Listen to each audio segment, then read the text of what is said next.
Dear students, good morning all of you.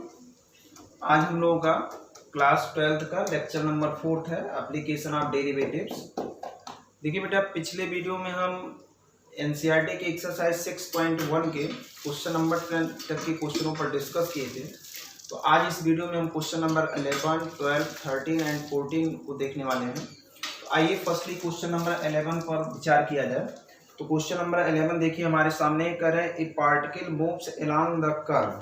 देखिए आपको एक कर्व दिया गया है 6y = x³ + 2, that is equation number first. ये कोई सपोजेड हमने कोई कर्व मान लिया, ये आपको कर्व दिया गया है। कह रहे हैं find the points on the curve, मतलब इस कर्व पर कोई एक पॉइंट्स प्राप्त करना है, यानी बिंदु प्राप्त करना है। चलिए हमने इस बिंदु का कोऑर्डिनेट क्या मान लिया, x, y मान लिया है ना। अब इसके बाद ये क्या कर रहे हैं, find the points on the curve at which the y coordinate is changing, मतलब y कोऑर्डिनेट में परिवर्तन हो रहा है कितना, 8 times as fast as the x coordinate. मतलब जो y कोऑर्डिनेट में जो चेंजिंग हो रहा है, तो चेंजिंग का मतलब क्या है, d ऑफ y। इसमें जो चेंजिंग हो रहा है ये x कोऑर्डिनेट की तुलना में, यानी जो x में जो चेंजिंग हो रहा है ये इसका कितना टाइम्स है, ये 8 टाइम्स है। ये देखिए कह रहे हैं the y coordinate is changing 8 times as the fast as the x coordinate. इसका मतलब ये हुआ कि y कोऑर्डिनेट में जो चेंजिंग हो रहा है, x कोऑर्डिनेट में जो चेंज हो रहा है उसका ये 8 टाइम्स है। तो बताइए इसको बैलेंस करने के लिए 8 से हमने क्या कर दिया, मल्टीप्लाई कर दिया। यानी y में चेंजिंग किससे डिफाइन करेंगे, दैट इज dy, और x कोऑर्डिनेट में चेंजिंग किससे डिफाइन करेंगे, दैट इज dx, है ना, परिवर्तन। तो dx को आप इधर लेके आएंगे, इसका मतलब ddx आप कितना, y = ये आपका 8, दैट इज आपका इक्वेशन नंबर कितना हो गया बेटा, सेकंड हो गया। अब कुछ नहीं करना है, केवल आपको इक्वेशन नंबर फर्स्ट से ddx ऑफ y को डिफाइन करने है। तो यहाँ लिखेंगे डिफरेंशिएशन विथ रिस्पेक्ट टू कितना, x in equation number first, and we get, ये आपका हो जाएगा 6, ये आपका ddx आप कितना y = ये आपका ddx आप कितना x³ + 2। ओके बेटा, 6 × ddx ऑफ y = ये आपका 3x², कांस्टेंट का डिफरेंशिएशन 0।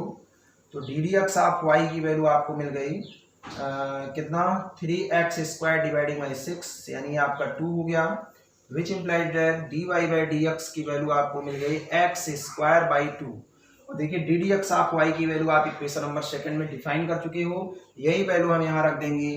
तो यहाँ क्या लिखेंगे, ये 8 = x² / 2, फ्रॉम कहाँ से, फ्रॉम इक्वेशन नंबर सेकंड से हमने ddx ऑफ y की वैल्यू को रख दिया। अब इसके बाद क्या करेंगे, x² = 16 हो गया, इसका मतलब x = आपका ±√16। तो आपको रिजल्ट दिया +-4, यानी x की कितनी वैल्यू हो गई, 2 वैल्यू, एक आपका +4, एक आपका -4। If x = -4 in equation number first, भाई आपको y कोऑर्डिनेट भी तो डिफाइन करना है, तो इसका ना y कोऑर्डिनेट कैसे मिलेगा, इक्वेशन नंबर फर्स्ट में जब ये वैल्यू उठा के रखेंगे x की। तो आइए x = -4 पर वैल्यू रखा जाए, तो ये आपका 6y = x के प्लेस पर -4 आप होल³ + 2। ओके बेटा, हमने x = क्या रखा, -4, कामा ऐसे लगा देंगे। ये आपका 6y = 4 चौका 16 चौका 64 + 2, यानी y = हो जाएगा -60, सॉरी 62 हो जाएगा, 62 हुआ, और y कितना 6, चलिए किससे कैंसिल होगा, 2 से, 2 3 6, 2 1 और ये आपका 2, यानी y कोऑर्डिनेट आपका हो गया 31 / 3। तो एक पॉइंट तो आपको मिल गया, x की वैल्यू -4, तो y की वैल्यू -31 / 3। ओके बेटा, आइए चलिए दूसरी वैल्यू फाइंड करने के लिए क्या किया जाए, दूसरी वैल्यू को फाइंड करने के लिए आपकी x = 4 लिया जाए। चलिए आपके लिखेंगे एट x = 4, है ना, इन इक्वेशन नंबर फर्स्ट में रखेंगे। तो x की वैल्यू जब हम 4 रखेंगे तो 6y = आपका 4 का क्यूब + 2, तो 6y = ये आपका 64 + 2, तो 6y = कितना 66, तो y = कितना 11 हो गया। दूसरा पॉइंट्स आपको मिला x की वैल्यू 4 तो y की वैल्यू 11। यहाँ क्या लिखेंगे, hence points on the curve कितना, एक -4 कामा -31 डिवाइडिंग बाई 3 एंड दूसरा आपका 4 कामा 11। ओके बेटा, तो ये आपका क्वेश्चन नंबर 11 समाप्त होता है। अब चलिए क्वेश्चन नंबर 12 की बारी है। क्वेश्चन नंबर 12 आपको बताते हैं।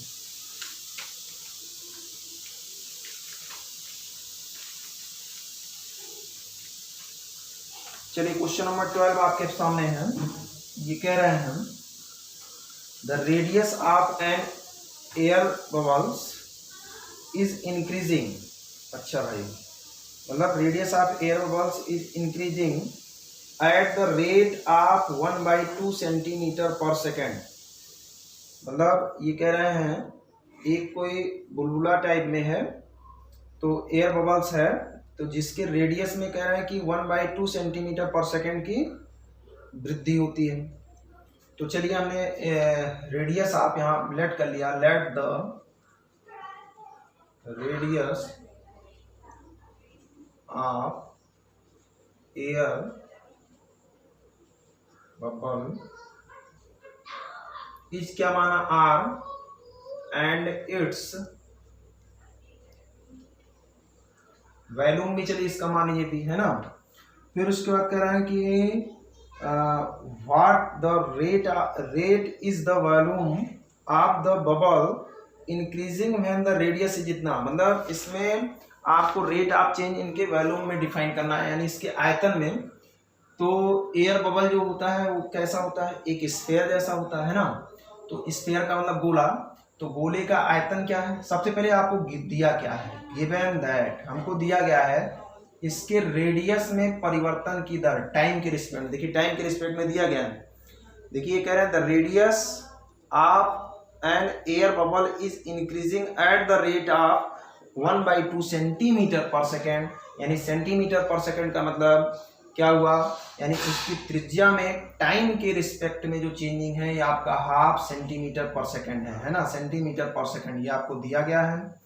तो बताइए वॉल्यूम इसका क्या होगा, इसका वॉल्यूम क्या होगा भाई, गोले का आयतन कितना होता है, 4/3 पाई r क्यूब होता है। ओके बेटा, अब इसको टाइम के रिस्पेक्ट में हमको डिफाइन करना है, यानी dt आप कितना, v की वैल्यू हमको डिफाइन करना है। तो 4/3 पाई कांस्टेंट बाहर, ये आपका dt आप कितना r क्यूब, 4/3 आपका पाई, ये आपका 3r स्क्वायर, और ये आपका फिर से dr बाई कितना dt, 3 से 3 कैंसिल आउट, ये आपका 4 पाई r स्क्वायर।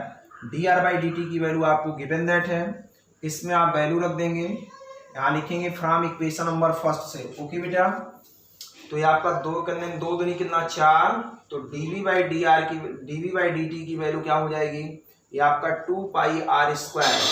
अब आपको at r is equal to किस पर डिफाइन करना है, देखिए r की वैल्यू आपको दिया गया है, जब इसका रेडियस 1 सेंटीमीटर हो तो r इज इक्वल टू 1, तो dv बाई dt की वैल्यू हो जाएगी 2 pi into 1 square, that is 2 pi centimetre cube पर सेकेंड। यानी इसके वॉल्यूम में कितने की वृद्धि होगी, किस दर से वृद्धि होगी, टाइम के रिस्पेक्ट में किस दर से वृद्धि होगी, 2 पाई सेंटीमीटर क्यूब पर सेकेंड। ओके बेटा, चलिए आइए क्वेश्चन और देखते हैं। क्वेश्चन नंबर 13, क्वेश्चन नंबर 13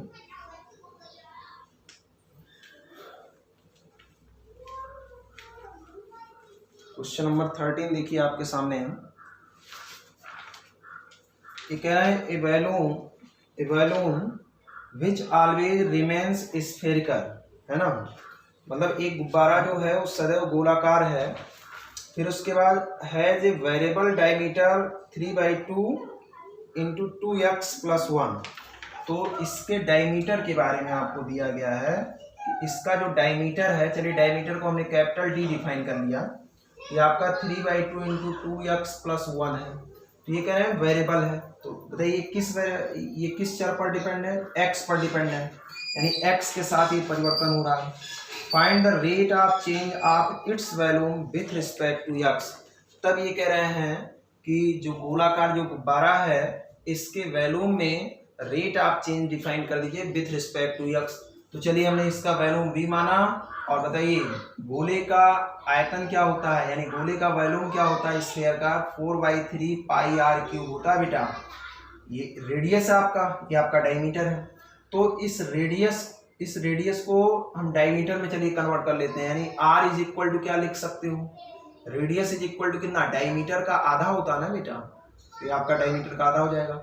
अब यहाँ डी की वैल्यू रख दीजिए, तो ये आपका 3/2 इंटू 2x प्लस कितना हुआ, तो ये आपका हो जाएगा 3/4 और ये आपका 2x प्लस 1। चूंकि यहाँ हमको आर की आवश्यकता है ना, तो इस आर को हम किस में कन्वर्ट करेंगे, डायमीटर में, यानी उसके व्यास में। तो बताइए त्रिज्या का फार्मूला क्या होता है, यानी त्रिज्या का फार्मूला व्यास का क्या होता है, आधा होता है, यानी radius is equal to half diameter. Diameter की वैल्यू आपको दिया गया, डायमीटर की वैल्यू हमने यहाँ उठा के रख दिया, तो देखिए आपको रेडियस मिल गया। इस रेडियस को आप यहाँ रखेंगे तो आपका 4/3 पाई आर की वैल्यू क्या है 3/4 और इंटू 2x प्लस कितना 1 आप होल क्यूब। ओके बेटा, चलिए आप इसी को सिंप्लीफाई कर दीजिए। 4/3 पाई, ये आपका 3 त्रिक का 9 त्रिक 27 बटे 4 चौक का 16 चौक का 64 इंटू 2x प्लस 1 आप होल क्यूब। ओके बेटा, 4 16 64 3 9 27, ये आपका 3 pi dividing by 16 into 2x plus 1 का होल क्यूब, ये आपका वॉल्यूम हो गया। अब कह रहे हैं इस वॉल्यूम का x के रिस्पेक्ट में आप रेट आप चेंज डिफाइन कर दीजिए, यानी आपसे dv/dx पूछ रहा है, तो यहाँ क्या लिखेंगे, डिफरेंशिएशन विथ रिस्पेक्ट टू कितना x in above equation, and we get ddx आप कितना v, ये आपका 9 पाई/16 कांस्टेंट बाहर, ये आपका ddx आप कितना 2x प्लस 1 आप होल क्यूब। ओके बेटा, बस आप इसी को सिंप्लीफाई कर दीजिए। तो आइए चलिए सिंप्लीफाई करते हैं, तो ये आपका dv/dx की वैल्यू क्या हो जाएगी 9 पाई डिवाइडिंग बाई 16। ओके, ये देखिए पावर्स का केस है, तो जब भी पावर्स का केस होता है तो ये जिसके रिस्पेक्ट में करते हैं वही बेस होना चाहिए। तो ये x का क्यूब होता तब तो हो जाता 3x², तो x नहीं है तो इसको एज ए मन में x ही कह देंगे। तो बताइए x क्यूब का कितना 3 इंटू 2x प्लस 1 का होल स्क्वायर, लेकिन जिसको आपने मन में माना है उसका दोबारा डिफरेंशिएशन है 2x प्लस 1 का दोबारा हमको करना पड़ेगा। तो ये आपका 9 त्रिक 27 बटे 16 पाई, ये आपका 2x प्लस 1 आप होल स्क्वायर, ऑपरेटर आपका अंदर गया 2 कांस्टेंट बाहर, x का डिफरेंशिएशन 1 प्योर कांस्टेंट का डिफरेंशिएशन 0, तो ये आपका हो जाएगा 27 बटे 16 पाई इंटू 2x प्लस 1 आप होल स्क्वायर इंटू 2, 2 अठे कितना 16, यानी 27 बटे 8 pi into 2x plus 1 whole square, यानी इसके वॉल्यूम में जो चेंजिंग होगा बेटा वो आपका कितना होगा 27/8 into pi 2x plus 1 of whole square. Okay बेटा, तो इस तरीके से आज की टॉपिक आपकी समाप्त हुई। नेक्स्ट वीडियो में फिर हम आप लोगों से मिलते हैं। ओके बेटा।